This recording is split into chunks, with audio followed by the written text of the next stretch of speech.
Hi, welcome back to July, Saturday Sampler. Marilyn here to help you piece the ribbon border. Hopefully you've done all your cutting, so now we're ready to piece.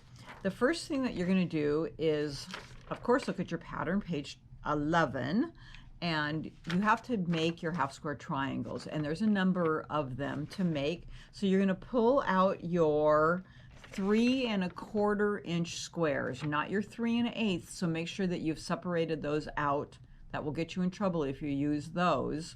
3 1/4 inch squares, and you're going to follow your diagram here. You have half square triangles A through E to make. So just follow the guide here and your color placement, and you'll pull those fabrics out, put those together, and you have a number of them to make. And I went pretty quick. I'm hoping that you've tried the block lock. I'm using mine, and boy, they're really slick. So if you haven't tried it, come on now, what are you waiting for? Give it a shot. We have them here, and they're wonderful. I went through it really quick, and it really makes them quicker. And boy, look how clean and accurate they are. So anyways, get your half square triangles made, and then you're going to move to step 1. And you need to then pull out the units here. You need B and A as a pair, and I've paired those up right here for 1 unit.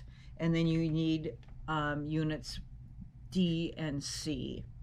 And as you notice, I'm here today piecing in the shop, and I have the quilt, of course, right behind me. And so this is our ribbon border. So the units that we're piecing right behind me are these 2 half square triangles that are pieced here. And then we also have, let's see, right behind me are these half square triangles that are pieced in this unit. So you can see the ribbon border right behind me. That's what we're making. Okay, so you'll look here, and you're going to make 20 pairs as it shows you in step 1 in your directions, and I have them just laying out right here, ready to go. So stack them up together, and then you can chain them right through your machine. And the nice thing about them, they'll just lay together and just match those seams after you've squared them up to 2.5 inches, of course, and then put them right through your machine. Okay, they say press open. I don't press open my seams. I press them to one side. Your choice, of course. Okay, so now we're going to move down in this video to making the 3 color geese. Okay, so the first thing that you have to do is get your big fabric 6 mint color square. You're going to cut that on the diagonal twice in half, and that's going to yield 4 triangles, and you're going to be using them right here. I have them laid out, and this is going to be part of your flying geese because it's multicolored. And then you're going to take your fabric 14 3 1/8 inch squares and your fabric 5 3 1/8 inch squares, and you're going to take, so here they are right here, and you're going to cut them in half to yield triangles. So what I do is when I'm getting ready to piece, I lay them all up in a line, and I lay it out so that I see what the block looks like. That way I'm ready to put it together. So I have that in order of what it should look like to make that flying geese, and I'll lay it out so that you see how to piece it. And you're going to put your fabric 14 on the left of your flying geese and your fabric 5 on the right. And when you piece this, fabric 14 is going to lay right on the bottom. It will match right up with that point, and the tip will lay out towards the top. That's where your little 1/4 inch is. Okay, so let's go right under our machine here. I have my machine set up ready to go. I'm going to just go ahead and sew my 1/4 inch.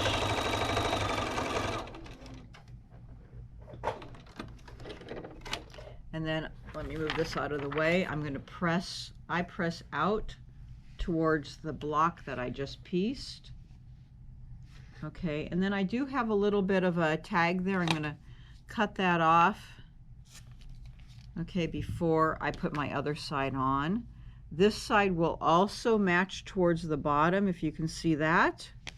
And then I should have a little bit of a 1/4 inch tag out top. I'm going to turn that over Make sure my points are matched. I'm going to press from the back, our piece from the back. Put that right under my machine.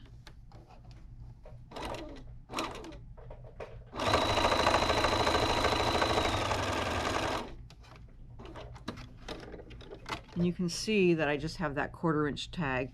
And if you want to cut that off before you press it open, that way it's gone before you press out towards the block you just added. And I'll finger press it first and then press it open. And you see that point right there. Okay, so now, and actually you didn't, I forgot, we're gonna cut that down, so you really didn't need to cut that off. Now I'm gonna use my wing clipper I have right here, and you're going to square that up to, of course, 2.5 by 4.5.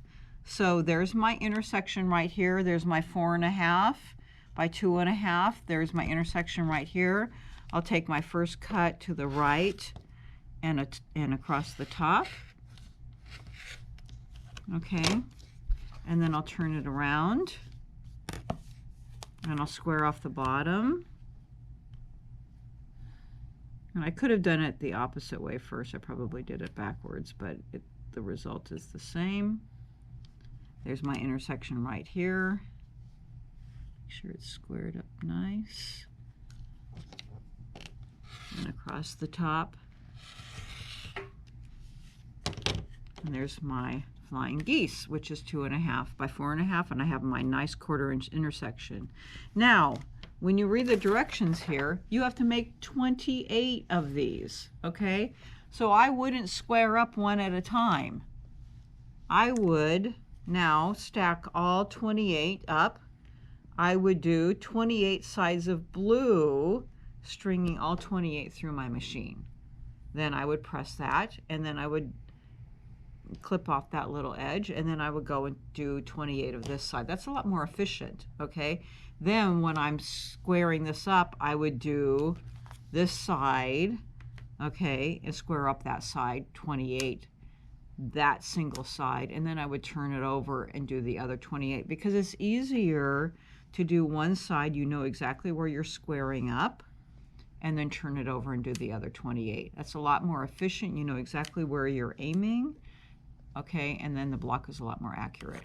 So 28, okay, and where is that in our quilt? Okay, it's right here. You see that? There it is in our ribbon, okay?